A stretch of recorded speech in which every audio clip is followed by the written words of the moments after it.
Conhecimento para bem viver com Tiago Namastê. Então, o que é a base da vida no Ayurveda? Essa é uma pergunta que precisa estar muito clara. Na nossa perspectiva ocidental, a base analítica é o átomo. Tudo bem que hoje em dia tem elétron, próton, aí você vai subdividindo isso, mas existe uma matéria, uma substância fundamental. Tá? Aí tem um papo de filosofia que dá para ver do atomismo dos gregos, etc. e tal. Isso torna a medicina, aí você queira chamar ocidental, uma medicina materialista. Você precisa compreender a matéria, ok? E a matéria se organiza de forma diferente, tem essa história de química, física, que é o que está no nosso currículo de formação de medicina, não é? Ok.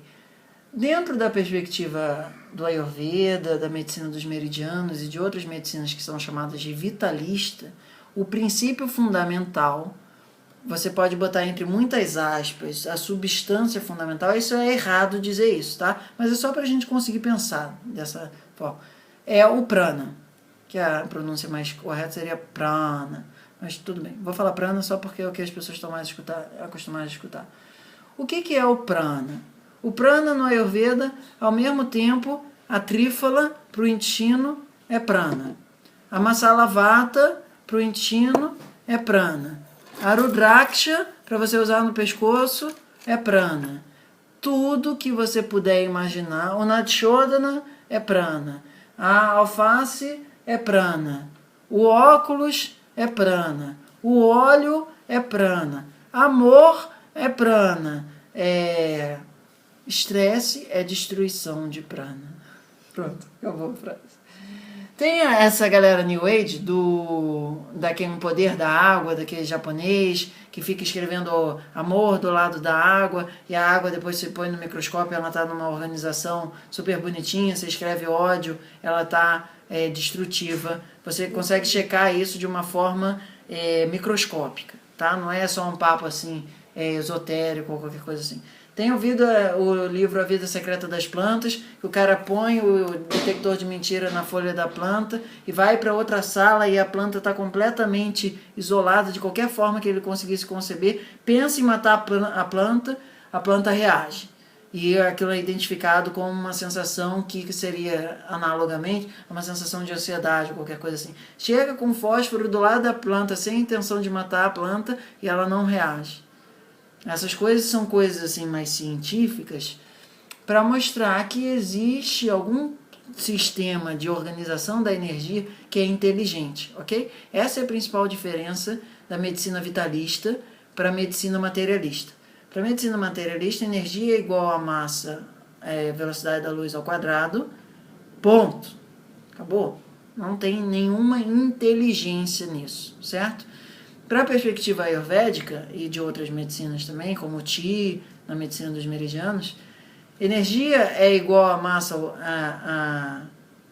massa vezes velocidade da luz ao quadrado? Não tem o menor problema nisso. Mas prana pode estar ali ou não. Por exemplo, um dos vídeos que eu estou devendo é o do micro-ondas. No momento em que você pega e esquenta a água no micro-ondas e você faz um chá com aquilo dali, é como se você pegasse a água e botasse ele num show mais heavy metal que você pudesse e depois quisesse conversar baixinho com ela e que ela te escutasse. O ouvido está insensibilizado. Dentro da nossa perspectiva mais bioquímica, você consegue minimamente entender isso através da ideia de que o carbono é o carbono, mas se ele não estiver organizado de uma forma ele é diamante, da outra forma ele é grafite, de outra forma é madeira, mas não é nem isso que a gente está querendo falar. Substâncias químicas que têm a mesma fórmula, dependendo da estrutura espacial delas, pronto, chegou na palavra fundamental, dependendo da estrutura espacial das moléculas, elas atuam de uma maneira diferente dentro do teu sistema. Isso está claro?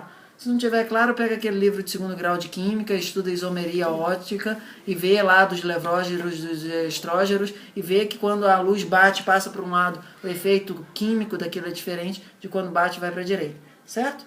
Então, prana, dentro de uma linguajar, de um modo de funcionar mais bioquímico, é organização espacial molecular, ok? Então, quanto mais aprumada, mais refinada está essa organização espacial, você dentro da perspectiva da Ayurveda pode estar tomando água.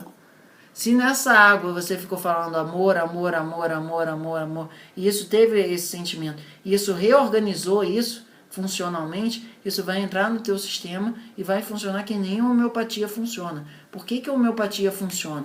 Porque ele reorganiza a estrutura espacial daquele componente. Não tem mais nada de arsênico ali dentro, sacou? Mas dentro do que o nosso corpo reconhece, ele tem leitores que, assim, suponha que isso daqui...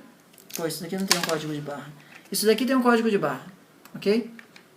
Se você pega esse código de barra e o leitor você tem que passar assim, e você passa ele assado, provavelmente, se não for um leitor mais antigo, demodé, ele não vai funcionar, certo? O que isso significa? Nossas células são leitores de código de barra de prana. Se vem uma água que está dentro de um esquentado do micro-ondas e aquilo dali, você pega uma caneta e você rabisca esse código de barra, não vai ler. Ah, mas o código de barra continua aqui, ou seja, a água continua com todos os nutrientes, quantidade de potássio, flúor, o que tiver de horror naquela água ali. Esse papo do flúor é outra questão. Mas não vai ler, certo? O leitor do código de barra, que é a nossa célula, não vai conseguir se comunicar. Então, na perspectiva do Ayurveda, a nossa célula é prana, a mitocôndria é prana, o código genético é prana, o teu pensamento é prana, o teu estado emocional é prana. Por isso que no Ayurveda a gente fala o seguinte, é mais importante você estar num estado mental favorável na hora que você vai comer, do que exatamente você comer as coisas certas. Porque se você não tiver com o teu prana se comunicando com o prana do alimento, aquela história assim, você comeu no lugar, mas não sabe por que aquela comida te fez mal. A comida não necessariamente estava estragada. Na perspectiva da Ayurveda, se o cara que cozinhou aquilo estava cozinhando aquilo com raiva, aquilo dali fica indigesto, certo? Dentro da nossa medicina materialista, é muito difícil ainda conseguir aceitar essa hipótese, porque a gente ainda não refinou o nosso estudo dentro da assinatura energética dos alimentos. A gente consegue entender em termos de nutrientes, mas a gente ainda não consegue de uma maneira muito mensurável. A gente já tem instrumentos que medem a aura, mede um monte de coisa, só que para a nossa medicina isso começa a ficar próximo de um terreno que a gente chama de misticismo, esoterismo, etc. e tal, que é matéria, só que eles ainda não se sentem confortáveis em dizer que é matéria. A não ser que chegue um ponto que tem uma empresa que começa a ganhar muito dinheiro com isso, e ele fala o seguinte, então a gente tem que reconhecer que é matéria. Aí vai Harvard fazendo um monte de estudo, porque o laboratório lá tal começou a fazer uns programas de tocar mantra para as pessoas, e aquilo dali funcionar, e vende, dá dinheiro, então vai virar ciência, certo? Para ser ciência hoje em dia, na nossa faculdade, precisa vender, precisa dar dinheiro para a indústria química poder bancar e formar os nossos médicos. Por mais que isso seja uma coisa dura de dizer, o nosso currículo médico é formado indiretamente por interesses econômicos. Isso não é só medicina, ok? Não é nada contra a medicina nem nada disso. É só uma questão que o nosso sistema econômico funciona assim, dá dinheiro. Se der dinheiro e for New Age, vai vender e as pessoas vão estudar isso em Harvard como parapsicologia, fenômenos novos dentro do campo psíquico, que é na cultura védica existe há milhões de anos. Mas dentro da nossa cultura, se você é uma médica e está dentro de um sistema onde você tem que fazer as coisas que o plano de saúde paga, se não for ressonância magnética, se for cantar mantra, que seja, para Ayurveda, se a ressonância magnética funcionar, tá ótimo. Se você tomar um sistema, olha, os mais puristas agora vão subir pela cadeira. Se você tomar como é que é o nome daquele pro estômago? Isso, o famoso, o omeprazol. E aquilo funcionar, pro Ayurveda aquilo foi prana se comunicando com prana, ok? Não tem o menor preconceito. A gente tem uma historinha dentro do Ayurveda que é assim, a prova final da faculdade de todo mundo foi trazer alguma coisa que não funcionasse como medicina no Ayurveda em hipótese alguma. Todo mundo achou que aquilo era uma grande piada, só um cara levou isso a sério e passou umas 3 semanas pesquisando e não conseguiu encontrar nenhuma coisa que no Ayurveda não pudesse ser medicina. E não foi o único aprovado, é um cara famoso na história do Ayurveda, porque é o entendimento de que, por mais bizarro que isso seja, isso daqui é uma pedra de topázio amarelo. Para nossa cultura, isso é brincadeira, isso não tem como ser medicina, assim, para, tipo, vai devagar, assim, não estou mais aguentando. Mas para a Ayurveda, isso existe uma ciência que ao longo de milhões de anos, milhões é um exagero, mas milhares de anos, as pessoas perceberam que isso daqui tem um efeito na nossa fisiologia em termos de prana, parecido com que, eventualmente, uma coisa para estabilizar mais a mente tem. Aí não vou entrar na parte do Jyotish hoje, que é um papo assim muito viajandão demais. Mas mantra funciona?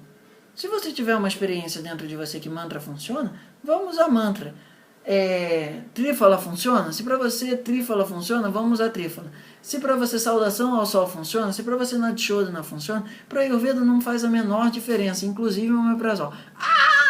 Socorro, ele falou omeprazol, diabo! Não, cara, assim, relaxa, sabe? A gente tem que entender que pro prana funcionar, tem que existir um campo mental na nossa mente. A nossa mente é o leitor de barra de código de barra. Se eu tenho um código de barra muito violento, ele pega isso e lê. O que significa? Se a nossa mente está muito, muito aberta, às vezes a gente come um negócio estragado, mas a gente cultiva, olha o grau da coisa que eu vou falar agora. Isso para a nossa medicina é muito difícil, assim, de poder escutar, até nem aceitar. Escutar, a pessoa já...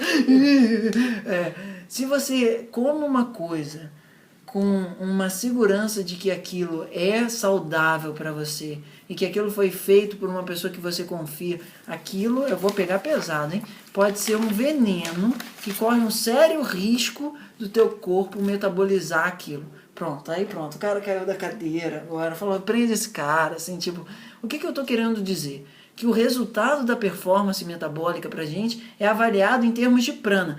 Os milagres que a nossa medicina não consegue explicar são eventos onde o prana se reorganiza de uma forma onde a gente não consegue estudar o 3D. É como se a gente estudasse o fenômeno químico no mundo 2D daquele livro de escola. Quando você entra na faculdade, você percebe que aquilo dali, proteína, não é aquilo. Proteína, você está fazendo um símbolo para aquilo, mas proteína é uma organização espacial. E se ele desnaturar um pouquinho para lá e ficar um pouquinho mais torto, né, o bicho pega. Teu código genético não é teu código genético fundamentalmente. Existe um negócio chamado epigenética, que a cultura védica é excelente em chamar isso de sattva, rajas e tamas, que é o seguinte, qual é a parte do teu código genético que está sintetizando a proteína? Se não estiver sintetizando proteína, aquilo dali é aminoácido. Sacou? Não está virando nada que vai fazer uma função estrutural no teu sistema. Por que uma parte do teu código genético está funcionando e outra não está? Para o Ayurveda, isso é descrito em termos de prana. Existe um princípio energético inteligente, aí pronto. É a grande diferença entre a perspectiva materialista e a perspectiva mecanicista. A vida, ela é, por definição, inteligente. Por que a nossa ciência tem uma dificuldade muito grande de acreditar ou aceitar isso? Porque cria-se um salto de dizer que então existe Deus. No momento que a medicina fez um movimento muito forte institucional de se separar de qualquer coisa religiosa, ela falou, a matéria não pode ser inteligente. Aí veio o Bacon, a gente tem que pegar a natureza, puxar pelos cabelos, dominar ela, fazer o que ela queira da gente. Aí tem Newton, tem todo o nosso programa do que a gente chama de científico. Mas basicamente esse programa científico diz, matéria não pode ser inteligente. Quem disser isso é herético, ou seja, temos que prender. Já que a gente não pode jogar na fogueira, vamos prender, que é o que a gente pode fazer. Dizer que isso não é medicina, etc. e tal. Ok? Mas para eu ver dessas curas milagrosas do câncer, o que das pessoas que têm fé, a nossa medicina fala assim, porra, mas a pessoa ficou curada, cara. O remédio não funcionou, ela rezou e ficou. Por que tem esses estudos de budista, não sei o quê? Porque tem alguma coisa que funciona. Só que como a nossa medicina é cega para a inteligência da matéria, ela não consegue se comunicar com isso, a não ser que a gente coloque isso numa linguagem um pouco mais palpável para ela, que a linguagem é ciência medicinal, moderna, materialista. Estude a organização espacial da matéria. É lá que a gente vai conseguir criar um campo de contato entre o que é essa cultura, a princípio, alienígena, esotérica, mística ou qualquer coisa, que invoca a inteligência da matéria, e a cultura ocidental vai conseguir falar o seguinte, eu consigo pelo menos escutar o que esse maluco está falando. Ok? Revolucionário, pronto, pode mandar para os médicos. Deseja uma atenção mais personalizada? Entre em contato e saiba como. Namastê!